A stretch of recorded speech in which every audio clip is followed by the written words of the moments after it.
इन्होंने ये तोहफा दिया, हमारे बच्चों का पॉलिटिकल फ्यूचर फिनिश कर दिया। अब गोलियां खाने के हम लोग बॉर्डर में बीएसएफ और आर्मी बेल्ट फोर्स के साथ कंधे से कंधा मिला के दुश्मनों का मुकाबला करते हैं, और हमें इन्होंने ये तोहफा दिया। हमारे बच्चों का पॉलिटिकल फ्यूचर फिनिश कर दिया। हीरानगर ऑलरेडी रिजर्व थी, सांबा ऑलरेडी रिजर्व थी बॉर्डर पे, अब इन्होंने दोनों के बॉर्डर उठाए रामगढ़ रिजर्व में मिला दिया।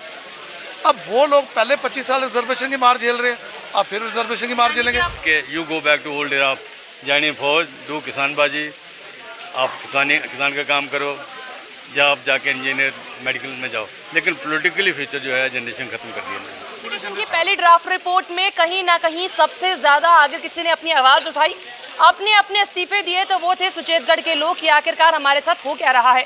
और उसके बाद दोबारा उनके लिए एक रिपोर्ट सामने आती है जिसमें उनको रिजर्व किया गया, आरएसपुरा को अलग किया गया।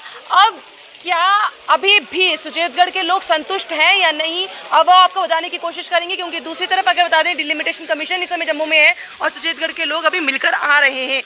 क्या सुचेतगढ़ वासियों को लग रहा है कि जो पहली रिपोर्ट में आया दूसरी रिपोर्ट में बताने की कोशिश की संतुष्ट नहीं है? मैं एक्चुअली कहूँगा, मैं मनमोहन चौधरी, मैं कमेटी को अपनी को लीड करता हूँ।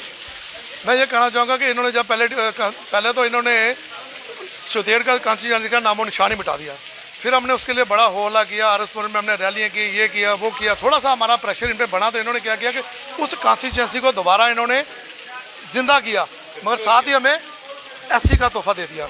हम किसी कमेटी के खिलाफ नहीं, अगर वहाँ पे एससी की पॉपुलेशन है तो उसको रिजर्व करें, वहाँ तो जाटों की, और वो कॉन्स्टिट्यूएंसी है जो हमारी 71 से पहले, हमें 65 से पहले हम शंभ के लोग थे, शंभ में हमारी वो कॉन्स्टिट्यूएंसी थे, वहीं से हमारे लोग यहाँ पे आए और वो हमारी कॉन्स्टिट्यूएंसी है, और आज तक वहाँ पे जाटों का एमएलए रहा। मैं तो ये भी कहूँगा कि मैंने अंदर डिलिमिटेशन कमीशन से ये बात की कि कहीं ना कहीं हमें लग रहा है कि हमारी कम्युनिटी को डिच किया गया। हमारी कम्युनिटी पूरी मेजॉरिटी ऑफ कम्युनिटी बॉर्डर पे रहती है, और इन्होंने पूरा बॉर्डर रिजर्व कर दिया।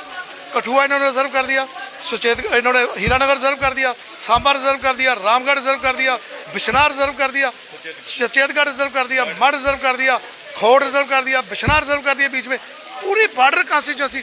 अब गोलियां खाने के हम लोग बॉर्डर में बीएसएफ और आर्मी बेल्ट फोर्स के साथ कंधे से कंधा मिला के दुश्मनों का मुकाबला करते हैं, और हमें इन्होंने ये तोहफा दिया। और सबसे बड़ी बात है, कहीं ना कहीं हमारी कम्युनिटी को इन्होंने डिच किया। और सबसे बड़ी बात मैं ये कहूँगा, अपने ऑनरेबल प्राइम मिनिस्टर जी को कहूँगा कि पिछली इलेक्शन में हमारे जितनी भी सीटें इन्होंने रिजर्व किया, हमने सब बीजेपी को दी। तो ये कहीं ना कहीं मैं कहूँगा कि ये गलत हमारे साथ नाइंसाफ़ी है। अब एक चीज़ और सुनो, हीरानगर ऑलरेडी रिजर्व थी, सांबा ऑलरेडी रिजर्व थी बॉर्डर पे, अब इन्होंने दोनों के बॉर्डर उठाए रामगढ़ रिजर्व में मिला दिया। अब वो लोग पहले 25 साल रिजर्वेशन की मार झेल रहे हैं, अब फिर रिजर्वेशन की मार झेलेंगे। आपका कंक्लूजन अगर मैं निकालूं तो बॉर्डर के लोगों के साथ में कहीं ना कहीं नाइंसाफी जो आपको लग रहा है? टोटल स्टेट में इन्होंने बॉर्डर की कॉन्स्टिट्यूएंसी को सबोटाइज किया। बॉर्डर में ज़्यादातर लोग किसान रहते हैं, वो पहले ही सफर हैं। अब एक चीज़ और कहूँगा, रामगढ़ कॉन्स्टिट्यूएंसी के लिए हम काफ़ी सालों से आवाज़ उठा रहे हैं कि बॉर्डर कॉन्स्टिट्यूएंसी बननी चाहिए। मैं शुक्रिया करूँगा डिलिमिटेशन कमीशन का, इन्होंने कॉन्स्टिट्यूएंसी बनाई। वो कॉन्स्टिट्यूएंसी मेजॉरिटी हमारी कम्युनिटी की है, वहाँ पे कहीं भी रिजर्वेशन के कोई चांस नहीं बनते हैं। कटली और दयानी वहाँ से 12-13 किलोमीटर दूर है, वहाँ से पॉपुलेशन एक पर्टिकुलर कम्युनिटी की पॉपुलेशन उठा के रामगढ़ कॉन्स्टिट्यूएंसी में मिलाएगी, और रामगढ़ कॉन्स्टिट्यूएंसी को रिजर्व कर दिया इन्होंने, ताकि वोट बैंक 30% बढ़ाने के लिए। तो ये एक साजिश के तहत जो भी हो रहा है, मैं स्टेट में कहूँगा, और हमने कहा, और डिलिमिटेशन कमीशन का मैं मैडम रंजना जी का भी मैं ये कहूँगा, उनकी बॉडी लैंग्वेज में देख के समझ रहा था कि वो समझ रहे हैं कि कुछ ना कुछ इसमें फोल प्ले है। तो मुझे लगता है, मैं पूरी उम्मीद करूंगा कि ये हमें इंसाफ मिलेगा। नहीं इंसाफ मिलेगा, अगली इलेक्शन में हम इंसाफ करेंगे। 2 बार सामने आई है रिपोर्ट, आपके लिए कुछ अलग अलग तोहफे लाई है, लगता है जो तीसरी बार आएगी उससे भी नया तोहफा आएगा। हमें पूरी उम्मीद है, उम्मीद पे तो सब कायम है, और हमें पूरी उम्मीद है कि हमारे हक में फैसला होगा।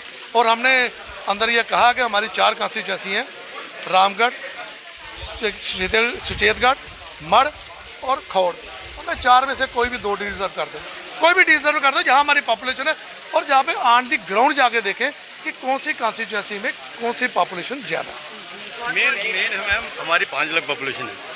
आपने इस कमीशन ने हमारे बच्चों का पॉलिटिकल फ्यूचर फिनिश कर दिया। ये 30-40 साल से अपने इलेक्शन लड़ रहे थे, 3 एमएलए दिए हमने, एमपी भी दिए, मंत्री भी दिए।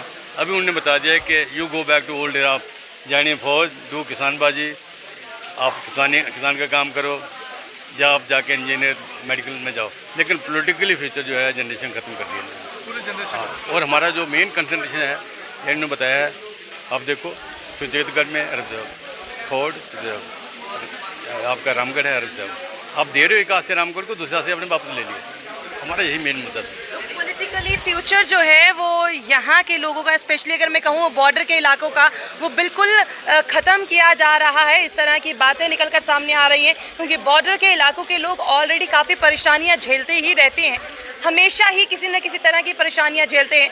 कृपया करके ये वाली परेशानी उनसे दूर हो जाए तो उनका जीवन, अगर कहा जा सकता है, ज़रूर सुधर जाएगा। आपको क्या लगता है? अपनी राय कमेंट बॉक्स में ज़रूर रखिएगा। बने रहिए जम्मू परिवर्तन के साथ। मुझे और रोहित जी को दीजिए इजाज़त। नमस्कार।